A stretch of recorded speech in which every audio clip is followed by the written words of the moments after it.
August 20th, 1975, Chicago, Illinois. The city I was born is too hot in the summer, and it's too cold in the winter compared to many places on this planet. In the hospital where I was born, the woman who shared my mother's room tried to trade babies with her. As my mom tells it, this woman's baby, Frank, was ugly, and she wanted to trade me for him. Aren't all babies ugly when they're born? In photos, as a newborn, I looked pretty damn ugly. I remember sitting there on the floor as a child looking through photo albums trying to figure out what the hell my mom was talking about. I often wonder how Frank turned out. To be honest, I don't believe the story, but it's funny to think that someone would try to trade babies just after delivering one. If it's not true, it's pretty impressive that my mother came up with it.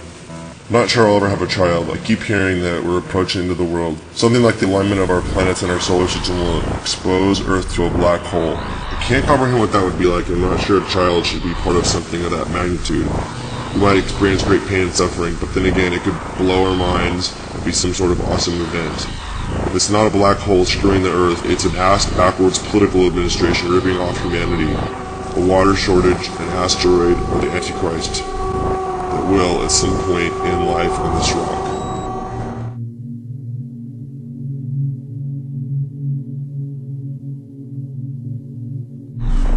I have no idea why my parents wanted to move us from Chicago to one of the worst cities in America. I was 8 months old when we left for Shit Creek, Phoenix, Arizona. I often wonder how it would have turned out if I would have been raised in Chicago. All Phoenix had to offer was cacti, an abundance of institutional racism, and news programs saying how you could cook eggs on the blistering sidewalk. First my crayons melted, then my records melted. Warped Alice Cooper records didn't matter over time, now that he's become a born-again Christian golfer who makes employees at a sports bar young wear face makeup he used to perform in.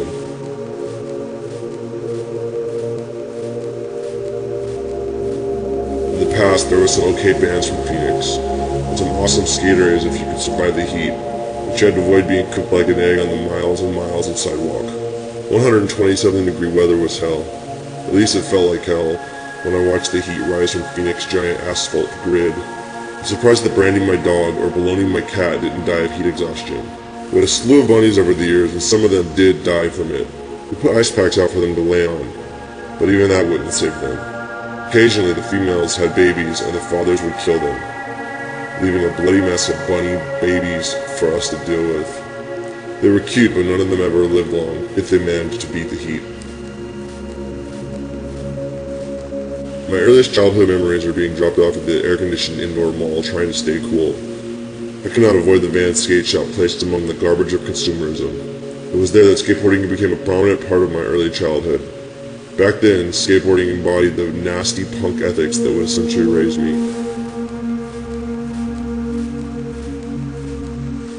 This was before the Nike bastardization, jock commercialization of the sport. In the mid-80s, skateboarding culture included companies like Alva and Skullskates, and freaks like Pusshead, Neil Blinder, Nadas Copus, and Mark Gonzalez. Most importantly, the Thrasher skate rock compilations were surfacing. I remember when I walked into the band store and this older punk from a local band called Rabbit insisted that I buy the new Thrasher skate rock cassette. There was no way around it. He knew I needed it. I purchased it, and when I put the tape in my boombox, my life instantly changed. I was 10 or 11 years old, and I needed to hear bands like Septic Death, JFA, and The Accused. It was the Thrasher compilations that drove me down and dropped me off in the cultural alley of punk. It was in that same alley that I met an angel of death. On my way to middle school, I would see these metal-looking dudes cruising around in a car covered with punk stickers. As music blared from their car, they gave me the guy nod and took off, leaving my mom and me at the green light. One night, I was out with this metal kid from school. He was on a mission to find his older brother who had stolen his allowance. We eventually tracked his brother down at a party a few blocks from my house, not a place where 12-year-old kids belong. Everyone there was older than me and, well, very metal. I stood still in the corner until my friend's brother noticed us. He refused to give up the allowance, called us faggots, and instructed us to shut up. While the brother lectured, my friend leaned over and whispered, "This is how the Slayer lives." Just as we were getting the boot from his brother, feather-haired, roach-clip earring, acid-washed, jean-wearing girls who were sitting on the couch across the room decided that my friend and I were cute little punks and told us to stay. So we got to hang out for a bit. It was sort of like we were puppies. While I stood there listening to cool music that was playing, some super metal guy said, "Little dude," and handed me a joint. I hesitated and grabbed it and took a huge gulp. As I tried to smoke it, I choked and made everyone laugh, including my friend. I shrugged and handed the joint over to some hot girl on the couch. Our time was up. The brother pushed us out the door and we skated off. But none of that holds water. Literally, Phoenix is the desert. Even getting to be on the famous Walls and Lemma show was a letdown. When I was younger, I watched that show every morning for years, wishing I could be on it. They picked names out of a container and called the people to be on the show. Must have submitted my name once a week, and of course, luck wasn't going to land me on that program. When we were camping, my mom met a guy who worked at the TV station. She worked that magic of hers and somehow managed to get a friend and I on the show.